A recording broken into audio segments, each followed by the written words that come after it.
दुर्गा नदी के किनारे बसा एक गांव फूलपुर। गांव में कुछ 100-150 लोग रहते थे। अंजलि, जो कि पास ही के जिले में रहती थी और 12वीं पास कर चुकी थी, उसके पिताजी ने बेटी को जल्दी विदा करने के लिए उसकी शादी फूलपुर गांव के मुकेश से करवा दी थी। मुकेश कभी स्कूल नहीं गया था और इस कारण वो पढ़ा लिखा नहीं था और बाकी गांव वालों की हालत भी मुकेश जैसी ही थी। मुकेश के घर में उसके माता पिता भी रहते थे।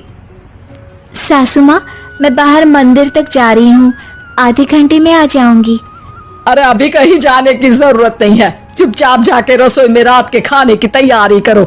और ये घूंघट क्यों हटा लिया है तुमने? क्या पता नहीं कि इस गांव में औरतें बिना घूंघट के नहीं रहती? रात में अंजलि छत पर जाकर अपनी मम्मी से बात कर रही होती है। तभी गांव की 3-4 औरतें उसे देख लेती है और दरवाजे पर आकर उसकी सास से शिकायत करने लगती है। और क्या हुआ? अरे छत पे तो देखो, आपकी बहू मटक मटक के किसी से फोन पर बात कर रही है। दिन भर फोन पे लगी रहती है। अरे कल तो मंदिर के पास वो क्या कहते हैं, सेल्फी ले रही थी।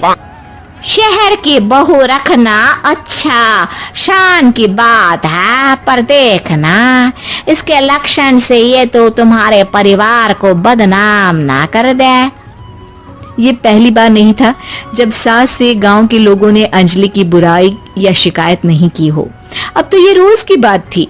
अंजलि ये सब सुन लेती है। जब वो नीचे जाती है तो मुकेश भी वहां आ जाता है। सास कहती है, बेटा, लोग घर आकर शिकायत करने लगे हैं बहू के कामों की। देख लो, पति हो, संयम से रखो इसे। माँ जी, मैं तो अपनी माँ से बात कर रही थी क्योंकि यहाँ कोई बात करने लायक ही नहीं है और अब मैं माँ के पास ही रहूंगी। वहाँ क्या रहना, वहाँ बाहर के लोग तो ठीक है पर घर के लोग भी इज्जत ना दे सके। अरे नहीं नहीं अंजलि, ऐसा नहीं है, धीरे धीरे सब ठीक हो जाएगा, तुम फिक्र ना करो। अरे बस कुछ बोलना ही नहीं है, सर पे चढ़ा रखा है बहू को। सास मुकेश की नरम बात सुन के वहाँ से मुंह चढ़ाकर चली जाती है। मैं तो कहती हूँ हम दोनों शहर चले जाते हैं। मैं पढ़ी लिखी हूँ, मुझे वहाँ नौकरी भी मिल जाएगी और थोड़े दिनों में आप भी वहाँ कुछ काम ढूंढ लेना। अरे नहीं नहीं अंजलि, हम यहाँ ना गांव का खेत, माँ पिताजी को छोड़कर शहर नहीं जा सकते। माँ पिताजी को कैसा लगेगा और गांव वाले क्या सोचेंगे? ये कहकर मुकेश सोने चला जाता है और अंजलि की गांव वालों द्वारा बुराई का सिलसिला बहुत दिनों तक चलता ही रहता है।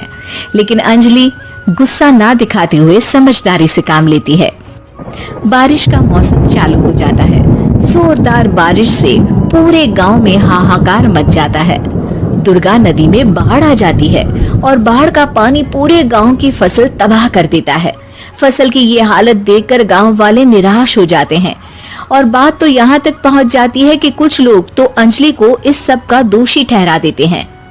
अरे पूरी फसल तबाह हो गई, पता नहीं किसकी नजर लग गई है। अरे जब से चौधरी परिवार में ये शहर की बहू आई है ना, तब से ही गांव की शांति चली गई है। इसके कर्म कांड से माँ दुर्गा नदी भी खुश नहीं है। ये सब सुनकर बेचारी अंजलि रोते हुए अपने घर चली जाती है। कुछ दिन बाद सभी गांव वाले अपनी फसल का मुआवजा लेकर अपने अपने घर आते हैं। मुकेश भी 1500 लेकर आता है। अंजलि को जब पासबुक दिखाता है तो अंजलि हैरान हो जाती है। अरे, ये पासबुक में तो उन्होंने 4000 की एंट्री करी है और आपको सिर्फ 1500 दिए। सच में? अरे वो सरकारी अफसर आपको बेवकूफ बना रहे हैं। सरकार की तरफ से हमें 4000 मिले हैं, लेकिन बाकी का सारा पैसा खुद ही खा रहे हैं। आप लोग के अनपढ़ होने का फायदा उठा रहे हैं। ये सब सुनकर मुकेश परेशान हो जाता है, लेकिन अंजलि उसे हिम्मत से काम लेने को कहती है और सुबह होते ही मुकेश को पंचायत कार्यालय ले जाती है और साथ में गांव के और लोगों को भी। आप सरकारी बाबू क्या गांव के लोगों को बेवकूफ समझते हैं? आपको क्या लगता है ये पढ़े लिखे नहीं है तो आप कुछ भी मनमानी करेंगे? ये बेचारे दिन रात इतनी मेहनत करते हैं, ये हमारे अन्नदाता है और आप इनके साथ ऐसा धोखा करते हैं। अरे क्या बके जा रही है ये लड़की, किस धोखे की बात कर रही है? अपने कांड करके नदी माँ को नाराज करके हमारा नुकसान करके इसे चैन नहीं मिला क्या? सरपंच जी, इन सरकारी बाबू ने मुझे बेवकूफ बनाया है और मेरे हिस्से के पैसे खुद चट कर गए। बस ये सुनते ही सरपंच वहां से दुम दबाकर भाग जाता है। पता चलता है कि जनपद अधिकारियों ने गांव के सरपंच के साथ मिलकर सबके साथ धोखा किया है। सब लोगों का विरोध शुरू हो जाता है और आखिर में अधिकारी सब गांव वालों के हिस्सों के बचे हुए पैसे उन्हें लौटा देते हैं और कई दिन तक सरपंच गांव में लौटता ही नहीं। अंजलि, तुम नहीं होती तो हम गांव वालों को तो पता ही नहीं चलता कि ये हमें हर बार बेवकूफ बनाते हैं। हाँ हाँ अंजलि बेटी, हमें माफ कर दो। हम सब तुम्हें बुरा भला कहते रहे, लेकिन तुमने ही आज हमें बेवकूफ बनाने से बचाया है। हमें तुम पर गर्व है बेटी। अब समझ आया कि सरपंच तुमसे नहीं, तुम्हारे पढ़े लिखे होने से नफरत करता था। क्यों ना इस बार हम अंजलि को ही सरपंच पद के लिए चुन ले? क्या कहते हो गांव वालों? पढ़ी लिखी सरपंच। बस पूरा गांव अंजलि के लिए ताली बजाता है और अंजलि की सास उसे खुशी से गले लगा लेती है।